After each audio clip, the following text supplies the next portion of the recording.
আসসালামু আলাইকুম, কেমন আছেন সবাই? আশা করি সবাই ভালো আছেন। যে যেখান থেকে এই ভিডিওটি দেখছেন সবাইকে শুভেচ্ছা জানাচ্ছি। আজকের ভিডিওতে জানিয়ে দেব কুয়েতের সর্বশেষ খবর। প্রথমেই জানিয়ে দিচ্ছি স্বরাষ্ট্র মন্ত্রণালয়ের ট্রাফিক ডিপার্টমেন্টের আপডেট। ট্রাফিক ডিপার্টমেন্ট হতে প্রকাশ করে বলা হয়েছে যে কুয়েতে গাড়ি চালকদের জন্য নতুন ট্রাফিক জরিমানা কার্যকর করা হবে 22 এপ্রিল 2025 থেকে। এই নতুন নিয়মে জরিমানা 50% বৃদ্ধি পাবে। সেই সাথে পূর্বের শাস্তির যে বিধান রয়েছে অর্থাৎ কারাদণ্ডের বিধান সেটিও বলবৎ থাকবে।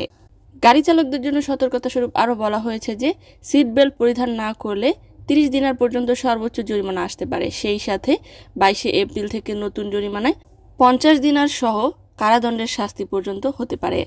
অন্যদিকে আরেকটি আবেদনীকে প্রকাশ করে বলা হয়েছে যে কুয়েতের আন্তর্জাতিক বিমানবন্দরের টার্মিনাল 4-এ কয়েকজন কুয়েতি নাগরিক মিলে বেশ কয়েক দফায় মারামারির ঘটনা ঘটেছে। এ ব্যাপারে আরও প্রকাশ করে বলা হয়েছে যে একটি ফ্লাইটের ভেতর থেকে এই দ্বন্দ্বের শুরু হয়। প্লেনের ভেতরে বেশ দ্বন্দ্ব চললেও বাহিরে আসলে ইমিগ্রেশনে 2টি পরিবার মারামারিতে যুক্ত হয়। এতে করে 8 জন সদস্য যুক্ত ছিল। একজনকে ফরওয়ানিয়া হাসপাতালে পাঠানো হয়েছে এবং বাকিদেরকে জিলিপ শুয়েক মকফরে নেওয়া হয়েছে। এ ব্যাপারে ঘটনার তদন্ত চলমান রয়েছে। জানিয়ে দিচ্ছি আকামা ট্রান্সফারের একটি গুরুত্বপূর্ণ আপডেট। স্বরাষ্ট্র মন্ত্রণালয় সূত্র প্রকাশ করেছে যে এখন থেকে কুয়েতে 60 বছর বয়সী যে সকল প্রবাসীরা রয়েছে ওই সকল প্রবাসীরা তাদের ভিসা ট্রান্সফার করে পারিবারিক স্পন্সরশিপ থেকে বেসরকারি খাতের চাকরিতে স্থানান্তর করার অনুমতি দিয়েছে।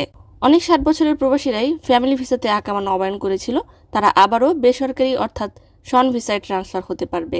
এছাড়াও যদি উভয় নিয়োগকর্তা রাজি থাকে তবে সরকারি খাতে যে সকল 60 বছর বয়সী প্রবাসীরা রয়েছে তারাও বেসরকারি খাতে অর্থাৎ শন ভিসায় ট্রান্সফার হতে পারবে।